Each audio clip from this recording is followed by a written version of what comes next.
Demak, Hasanova Shohida. Allergik holatlaringiz juda ham a'lo darajada, oldingiga nisbatan juda ham zo'r, 70% ga yaxshilanish bor, Xudo xohlasa. Undan tashqari, o'pkaning tiriklik sig'imi ham, spirografiya tahlillari ham barchasi juda ham yaxshi chiqyapti. O'zingizda ham уже ikkinchi etap, Xudo xohlasa, kurs lecheniyaga kelyapsiz. O'zgarishlar yaxshi, shikoyatlar yo'q.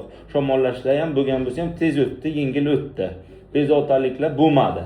Ko'z yoshlanish, burun bitish, nafas siqishlar bo'lmadi. Kuz oylarida ham yengil o'tdi, Xudo xohlasa yaxshi ko'rsatkichlar a'lo darajaga chiqqan va profilaktik tarzda ikkinchi kurs lecheniyani qilamiz va shu bilan birgalikda bittagina men antigistamin dori vositasini profilaktik maqsadda kichkina detskiy dozada beraman. Tushunarlimi?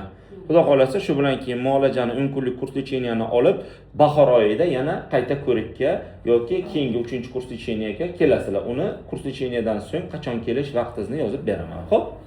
Xudo xohlasa zo'r ko'rsatkichlar.